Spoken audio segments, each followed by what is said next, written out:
Kimmy probably has one of the most unique hero mechanics.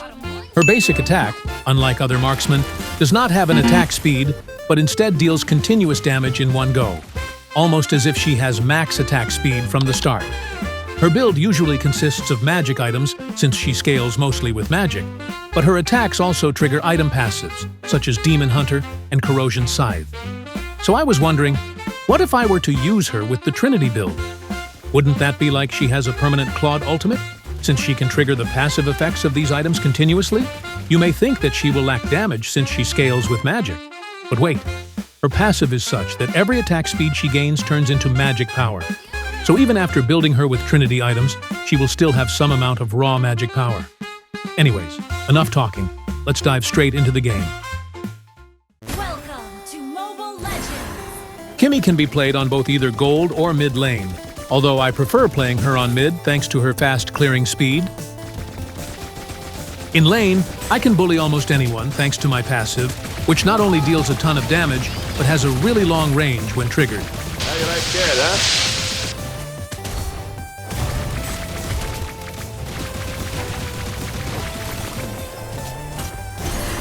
Irithel should have died there, but we messed up a bit, and she got away. Lucky bastard. Thanks to having Weakness Finder as my emblem spell, it is really hard to outrun me as I can constantly slow down enemies. Any last word?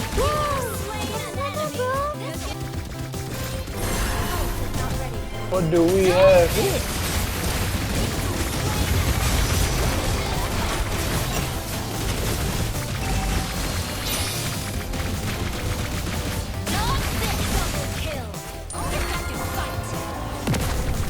I'm coming for you, Marshall.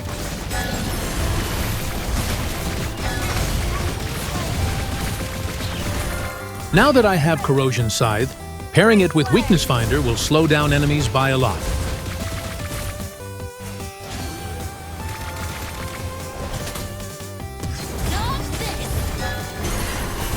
You're too slow, Mr. Garrett. Irithel can actually counter Kimmy by moving up close and in a zigzag manner, but in such situations, you can start tapping your attack instead of holding it to hit more accurately.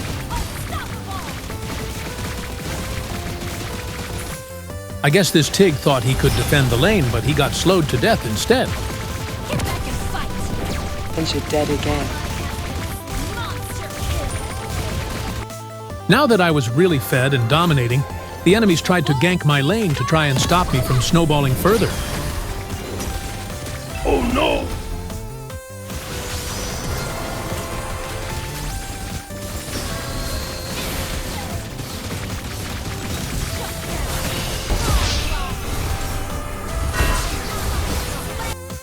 I am really fed right now, and I also have Corrosion, so I might be able to kite Argus and take him down before he gets near me.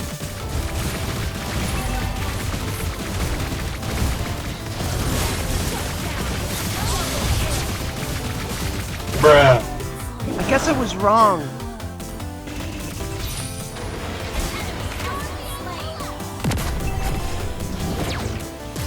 You're not getting away with that.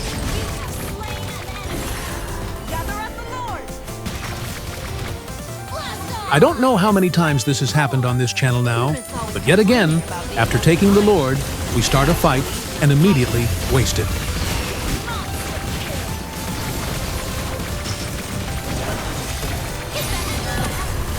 It's just normal for me now, where no matter what happens, the first one or two Lords will surely be wasted because of my team being impatient.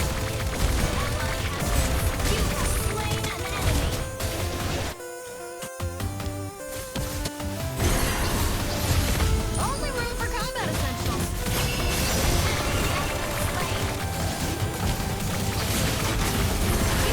Slain an enemy. After that fight, we were able to secure another Lord, which was enough for us to end the game. One thing I noticed about this build is that after the mid-game, when the enemies become a bit more tankier, I struggle to finish them off, even though I can chunk away most of their health. So I came up with a build where instead of building boots, I replace it with Sky Piercer to secure that final blow. And to make up for the movement speed, I go for the movement talents on my emblems. Smash them. I may have gotten a bit too aggressive knowing Farsa's huge early game damage.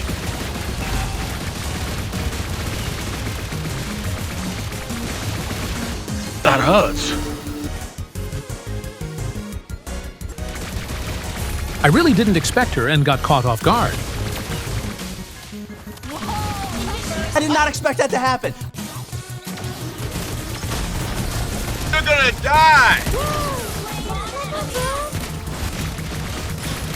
Don't worry, I'm coming for you, Toby.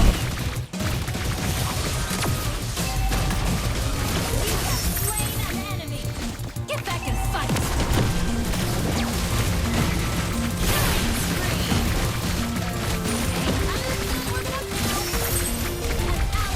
I overestimate myself yet again and get too close to the Farsa, allowing her to chunk away a huge portion of my HP. Yeah, that was my bad, sorry. Request backup.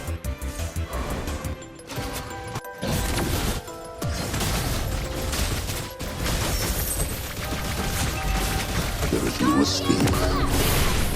And even yet again, I repeat the same mistake by going close to her the same way. Guess I'm just an idiot.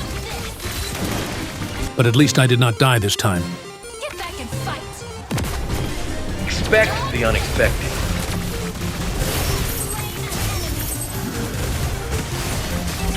Dead meat, buddy.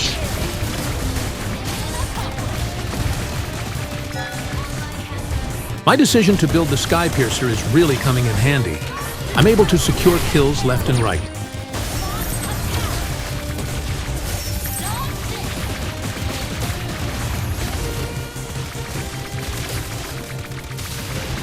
I honestly have no idea what I was trying to do with this flicker here. Okay. Failure.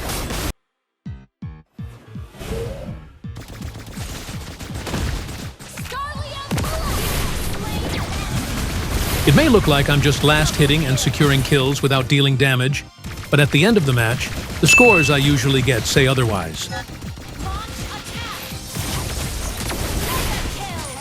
This build, since it enables you to deal both physical and magic damage at the same time, can confuse the enemies into thinking what items they should build to counter you. Since even if they build magic defense, you have the Trinity effect to deal damage. And if they get physical defense, I can still do a good chunk of magic damage thanks to my passive's conversion. Now that I've found the perfect build with the Sky Piercer as my first item, obviously, I wanted to try it out some more games. Victory! Welcome to Mobile Legends. After finding out what Farsa can do from last game, this time, I just kept my distance away from her.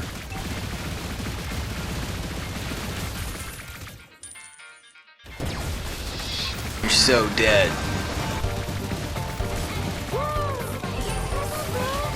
Are you just gonna stand there and agree with everything?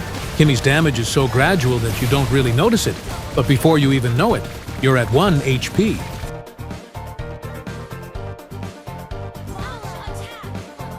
You were expecting me. Despite having a Diggy on our side, we were still being overwhelmed during team fights due to lack of our coordination. The enemies were just simply better.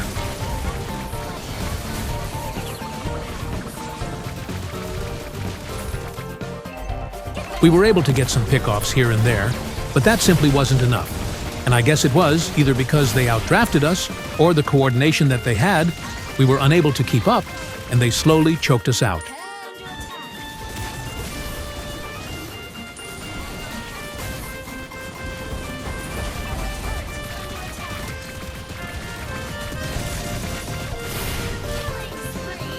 We tried our best to defend, but the gap in our gold and levels was just too big and overwhelming, and we lost the game. I mean, I could end the video here, but we can't end on a loss, can we?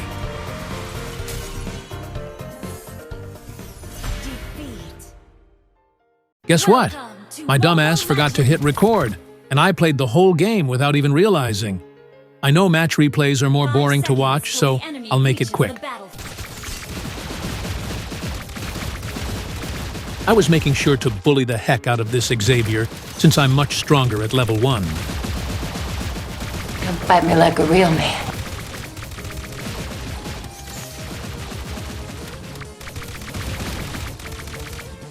Just like I said, no one really expects Kimmy's damage. It's gradual, but before you know it, you're as good as dead. Right there, you're dead in 2 seconds. Vengeance is probably one of the best battle spells for countering Kimmy. She literally can't do anything about it. You simply have to stop attacking.